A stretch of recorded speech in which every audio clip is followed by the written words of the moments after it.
Premier Wab Kinew, thank you so much for joining us today, especially during your first holiday season in office. And speaking of which, happy holidays to you and your family. I want to start off with, how's it going? Well, happy holidays to you too. It's going really well. I think we had an election this year in Manitoba, and it's been a very positive response ever since. And it's been pretty cool to go around Winnipeg, to travel different regions of the province, and to see a lot of positivity and people feeling optimistic about Manitoba heading into 2024.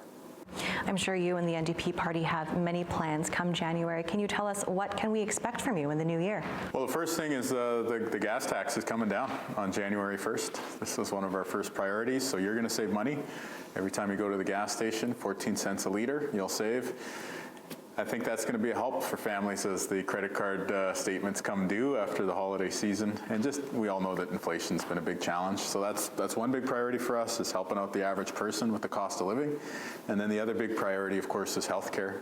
So there's a lot of challenges there. It's going to take a long time to fix things, but we're putting in place the immediate steps to try and bring more staff into healthcare and to fix what's going on in the hospitals and the rest of the health system. You have so many legacies. You have been a Sundancer, a chief, a broadcaster, a rapper, and now you're the Premier of Manitoba. But I want to know, what is it that you want to be remembered for? Well, hopefully as a good dad, good husband, good person, if I could even go so far as to say that. But you know, one of my colleagues from a different party actually once said, long after everyone else forgets who you are in politics, your family still remembers. And so I think putting family first and being good to them is always the legacy that I want to think about first. And then when we think about the job at hand, it's a huge honor. I feel very humble to be asked by the people of Manitoba to serve.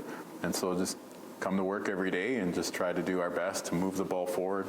Healthcare, the economy, education, just try to make things better and do good for the people who've asked us to do a pretty awesome job. I would like to turn your attention to a book that I know you're familiar with. And I'd actually like to read you an excerpt from here. Okay. I envision Indigenous people rising above their challenges to become the leaders this world desperately needs. I see them helping to chart the way to a more sustainable society and a more meaningful way of life. So you wrote this in your book, The Reason You Walk. This was published 8 years ago. All these years later, how does that passage resonate with you? I think we have a really good opportunity in Manitoba right now. There's people from all walks of life who've come together. Our government has got a really strong opportunity to use that. You know, the fact you got people from Winnipeg, southern Manitoba, northern Manitoba, Brandon, people who live on reserve, all willing to build the future of this province together. Like, to me, that's an exciting time. It's, you know, something that I think we all want to see happen. One Manitoba, one province, one future together. And so we have these specific things we're trying to do in healthcare, in the school system, with highways, with all the other provincial programs.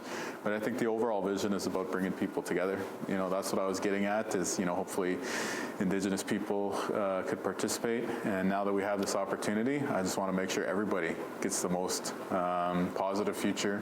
Everybody in Manitoba can reach their full potential. Now, I have a question I've been wanting to ask you for a while, just being fellow broadcasters. Do you ever miss the broadcasting business? The piece that I really liked about broadcasting, and the one thing that I'd say that I think about in terms of, like, you know, parts of the job that I missed, was being in the field. So I think back to 2011, that's when the Jets came back to Winnipeg, and we were there at Portage in Maine for the street hockey game. You know, we got to see the party at the Forks, and just like the huge lift of the mood that happened. There was a really severe flood that year. We were in rural southwestern Manitoba. We were in the Interlake, you know, and we got to see people who were really being impacted, and having the chance to talk to people from different walks of life that you would not normally get a chance to meet, whether it's at that hockey game that I'm talking about or it's in the floodplain.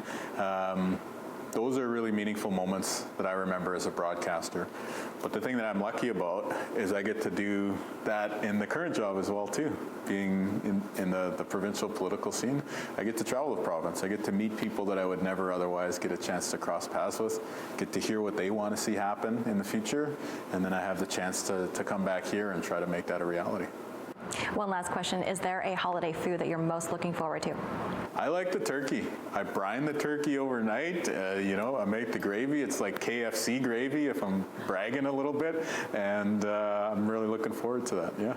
Amazing. Well, thank you so much for speaking with us, Premier, and we will see you in the new year. All right. All the best. Happy holidays.